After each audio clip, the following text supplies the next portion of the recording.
அவனே எங்கேயாவது சினிமாவில் வச்சுக்கின்னு நயன்தாரா அது கட்டி குஷி ஓடி வந்துட்டான். அந்த வேண்டாம் டிஜி பண்றான், நான் தான் ஐஜின்றான். எனக்கு சபரீசர் தெரியாது, உனக்கு சபரீசர் தெரியாது, எனக்கு உதயநிதியே தெரியும். போராடி உதய எனக்கு நேவேதாவே தெரியும், போத்ராஜே தெரியும். யாருக்கு அதிகாரத்துக்குமே தெரியல. உதயநிதிக்கு இருக்குதா அந்த போத்ராஜி பேர்ல என்ன தெரியல, இன்னொரு பேருக்கு தெரியல, என்னதான் இருக்கும். அந்த உதயநிதிக்கு என்னதான் தெரியும், நிவேதாவா, அப்புறம் நிவேதா போத்ராஜா, அப்புறம் நயன்தாரா. ஒருவரை தன் மகன் என்ற ஒரே காரணத்துக்காக நீங்க துணை முதலமைச்சர் ஆக்கி வச்சிருக்கிற வாழ்ந்தாய் போய் துணை முதலமைச்சரை போட்டாங்க. என்ன ஆகுது, அது போனதை பொறுத்து கிளிகிளி பாப்பா போகுது. கருணாநிதி சாவர வரைக்கும் நான் தள்ளு வண்டியில போனாலும் போகும், பூமியா இருந்தாலும் இருக்கும், சாப்பிட முடியாம இருந்தாலும் இருக்கும், ரோமங்களும் இருந்தாலும் இருக்கும். மு.க. ஸ்டாலின் மட்டும் நான் முதலமைச்சரா மாற்ற மாட்டேன், இந்த கட்சிக்கு தலைவனா மாற்ற மாட்டான். ஏன்னா அவன் லட்சணம், அவன் திறமை என்ன. தீபாவளியுடைய கொண்டாட்டத்துல மகிழ்ச்சி கழிப்புல துணை முதலமைச்சருக்கு கொடுக்கப்பட்டிருக்கிற சமூக வலைதளம், துணை முதல் உதயநிதி ஸ்டாலின் என்ற தனிநபருக்கு இல்ல, துணை முதலமைச்சர் என்ற அந்த அந்தஸ்துக்காக கொடுக்கப்பட்ட ஒரு சமூக வலைதளம். உதயநிதி ஸ்டாலின் துணை முதலமைச்சர், விளையாட்டுத்துறை அமைச்சர், சேப்பாக்கம் சட்டமன்ற உறுப்பினர், திமுகவுடைய மாநில இளைஞர் செயலாளர் என்று இருக்கின்ற சமூக வலைத்தள தீபாவளி கொண்டாட்டத்துல பேர் மதிமயங்கி மதிமயங்கி மதிமயங்கி கிலுகிலுப்பா படம் போடுறார், கிலுகிலுப்பான படம் போடுறார். கால் தெரியுது, தொட தெரியுது, என்னென்னமோ தெரியுது.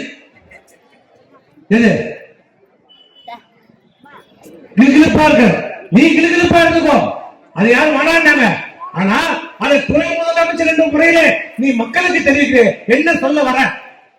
இந்த துணை முதலமைச்சர் உதயநிதி ஸ்டாலின் கிலுகிலுப்பா ஆபாசமா இந்த படத்தை போட்டு இந்த மக்களுக்கு என்ன கருத்தை, என்ன அறிவுரையை சொல்ல வருகிறார்? கற்பழிக்கிறவன் கற்பழிங்க, ஆபாசமா படத்தை போடுங்க சொல்ல வர்றாங்க. இப்படி தன் சொந்த மகனையே திருத்த முடியாத, வழி இல்லாத, திறமையற்ற இந்த முதலமைச்சர் போய் நாட்டை திருத்துங்க, நாட்டை திருத்த முடியுமா? இது யார் தப்பு? யார் தப்பு? உங்க தப்பு, நம்ம தப்பு. ஓட்டு போட்டுமே நம்ம தப்பு, நம்ம தப்பு. இன்னைக்கு ஆட்டை கடிச்சு, மாட்டை கடிச்சு, கஞ்சால கற்பழிச்சான், தண்ணி அடிச்சு கற்பழிச்சான், இல்ல பகையில கற்பழிச்சான், இப்படி எல்லாம் போய் எல்லாம் பண்ண போய் எந்த காவல்துறை மக்களுக்கு பாதுகாப்பு கொடுக்க வேண்டுமோ, பெண்களுக்கு பாதுகாப்பு கொடுக்க வேண்டுமோ, அந்த மக்களுக்கு பாதுகாப்பு கொடுக்க வேண்டிய காவல்துறையே இன்னைக்கு பெண்களை, அது பள்ளி மாணவியை கற்பழித்திருக்கிறது, பெண்களை கற்பழித்துக் கொண்டிருக்கிறது. இது ஏதோ ஒரு சம்பவம் இல்ல, இப்பதான் ஒரு மாசம் முன்னாடி திருவண்ணாமலையில பார்த்திருப்பீங்க. ஆந்திராவிலிருந்து வந்த தாய் மகன் 2 பேருமே காவல்துறை தாய் கண்ணெதிர்க்கியே மகளை கற்பழித்திருக்கிறது. உண்மையா இல்லையா? நாங்க என்ன மேடைக்கார சொல்றோமா? கற்பழிக்கப்பட்டு இரவு முழுவதும் கற்பழிக்கப்பட்டிருக்கிறான். தாயின் கண்ணெதிர்க்கியே மகள் கற்பழிக்கப்பட்டிருக்கிறார். இந்த காவல்துறை எந்த காவல்துறை? ஸ்டாலின் தலைமையிலான காவல்துறை இன்றைக்கு பெண்களை தாயின் முன்னே கற்பழித்து கைது செய்யப்பட்டிருக்கிறது. நேற்று 4 நாட்கள் முறை திண்டிவனத்திலே 10வது படிக்கிற பொண்ணு, அதுக்கு என்ன 14 வயசு 15 வயசு கூட இருக்காரு, இன்னும் 15 வயசு கூட முடிஞ்சிருக்காரு, இன்னும் வயசுக்கு வந்து 1 வருஷம் 2 வருஷம். 10வது படிக்கிற பொண்ணு இன்னும் முடிக்கல. அந்த பெண்ணை காவல்துறை சேர்ந்த ஒரு காவலர் மிரட்டி உருட்டி உடன் வந்த நண்பரை மிரட்டி விட்டு அந்த பெண்ணை அழைத்து போய் ஹவுசிங் போர்டில் ஒரு பாழடைந்த பங்களாவில் ஒரு இரவு முழுவதும் வைத்து பாலியல் தொல்லை கற்பழிப்பு செய்யப்பட்டது. இரவு முழுவதும்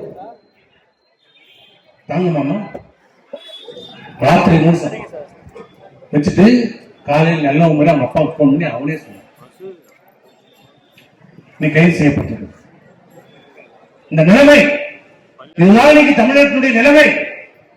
யாருக்கும் பாதுகாப்பு இல்லை. அது மட்டுமா, விழுப்புரத்தை கொஞ்ச நாளைக்கு முன்னாடி 80 வயசு அதிக ஒரு ஆயா கற்பழிப்பு. பள்ளிக்கு போன மாணவிக்கும் இந்த தமிழ்நாட்டில் பாதுகாப்பு இல்லை. வீட்டில் இருக்கிற தாய்மார்களுக்கும் பாதுகாப்பு இல்லை. கஞ்சா அடிச்சது போதையில் வீட்டுக்குள்ள புகுந்து வெட்டி போட்டுட்டு கற்பழிக்கிறான். அவனுக்கு என்னன்னு தெரியல. கொலை செய்தமா கற்பழிச்சமா எதுவுமே தெரியல அவனுக்கு. தண்ணி போதுன்னா கூட பரவாயில்ல, ஒரு வழக்கு 2 அரை விட்ட கூட எங்க போய் சாஞ்சி மூந்துருவான். இது கஞ்சா போதை. அவனுக்கு என்ன செய்யற என்ன பண்றான் அவனுக்கு தெரியல. போதை வெறியில கற்பழிக்கிறான், வீடு புகுந்து கற்பழிக்கிறான். வந்தாரை வாழ வைக்கும் தமிழகத்திலே தமிழகத்துக்கு பிழைப்பு தேடி வந்த தாயையும் பெண்ணையும் கற்பழிக்கப்படுகிறார். இதுதான் இந்த ஸ்டாலின் ஆட்சியுடைய லட்சணம், இந்த மூதேவிகள் ஆட்சியுடைய லட்சணம். யாருக்கும் பாதுகாப்பு இல்லை. இந்த நிலை நீடிக்க வேண்டுமா? எல்லாரும் கேட்கிறோம், என்ன காரணம்? பாதுகாப்பு கொடுக்க வேண்டிய காவல்துறையே இன்னைக்கு அச்சமில்லை, பயமில்லை, ஒழுக்கமில்லை. என்ன காரணம்? காரணம் என்ன? காவல்துறை சீரழிந்திருக்கிறது. ஒரு டிஜிபி இருந்தார், சங்கர் ஜிவால் ஒருத்தர். என்னைக்கு வந்தாலும் அன்னைக்கே வாங்கி இந்த காவல்துறை. அவருக்கு வேலை என்ன? உதயநிதிக்கு சாமான் வீசுறது, அவர் வீட்டு வேலையை செய்யறது, இதான் வேலை. இன்னைக்கு காவல்துறைக்கு தலைவரே இல்ல, முண்டமா இருக்கு. காவல்துறைக்கு தலைவர் இல்ல, டிஜிபி இல்ல, நிரந்தர டிஜிபி இல்ல, தலையில்லாத முண்டமாக இருக்கிறது. தடி எடுத்தவனால் நன்றாகன்றான், நான் தான் டிஜிபி பண்றான், நான் தான் ஐஜி என்றான். எனக்கு சபரீசன் தெரியாது, உனக்கு சபரீசன் தெரியாது, எனக்கு உதயநிதியே தெரியும். போராடி உயிரை எனக்கு நேவேதாவே தெரியும், போத்ராஜே தெரியும். யாருக்கு அதிகாரத்திலே தெரியல. உதயநிதிக்கு இருக்குதா, அந்த போத்ராஜி பேர்ல என்ன தெரியும், இன்னொரு பேர் இருக்கு, எல்லாம் எண்ணும் தான் இருக்குமா. அந்த உதயநிதிக்கு எண்ணுன்னா தான் பிடிக்கும். நிவேதாவா, அப்புறம் நிவேதா போத்ராஜா, அப்புறம் நயன்தாரா, எல்லாம் பால் தாயில் பிடிக்கிறவங்களாம் அந்த நாட்டாண்டா உருட்டுங்க.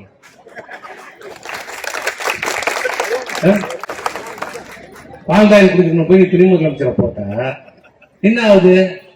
அது போனதை போடுறது கிளிகிளி பாப்பா போட்டுது. அவனே எங்கேயாவது சினிமாவில் நச்சுக்கின்னு நயன்தாரா அது கட்டி பிடிச்சு ஓடி வந்துட்டான். இது பேராசை. தமிழ்நாடு, தமிழக அரசு, இந்த ஆட்சி அதிகாரம் தன் குடும்பத்து கையிலேயே இருக்கணும். இந்த பேராசையில தனக்கு பின்பு யாரும் வரக்கூடாது. இந்த திமுக யாரும் வரக்கூடாது, தான் தன் குடும்பம் மட்டும்தான் இருக்கணும் என்பதற்காக இன்னைக்கு திறமை இல்லாத, ஆர்வம் இல்லாத ஒருவரை தன் மகன் என்ற ஒரே காரணத்துக்காக இன்னைக்கு துணை முதலமைச்சர் ஆக்கி வச்சிருக்கிறேன். ஆனா அந்த விஷயத்துல கருணாநிதி பாராட்டு, அந்த விஷயத்துல பாராட்டு. கருணாநிதி சாவர வரைக்கும் நான் தள்ளு வண்டியில போனாலும் போதும், ஊமையா இருந்தாலும் இருப்பேன், சாப்பிட முடியாம இருந்தாலும் இருப்பேன், கோமால இருந்தாலும் இருப்பேன்.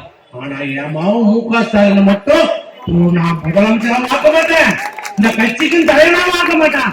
ஏன்னா அவன் லட்சணம், அவன் திறமை என்னன்னு எனக்கு தெரியும். அது தெரிஞ்சால்தான் ஸ்டாலினுடைய திறமைகள் என்ன தெரிஞ்சால்தான் சாவர வரைக்கும் கருணாநிதி தலைவர் பதவியும் கொடுக்கல, முதலமைச்சர் பதவியும் கொடுக்கல. தன் சுயநினைவை இழந்த பிறகுதான் அந்த திமுக இல்லாத ஒரு பதவி, செயல் தலைவர் பதவியை கருணாநிதிக்கு சுயநினைவு போனதுக்கு பிறகுதான் அந்த பதவியை உருவாக்கி அந்த பதவிக்கு வந்தால் இந்த சாரி கருணாநிதி. அந்த விஷயத்த கருணாநிதி பாராட்டு.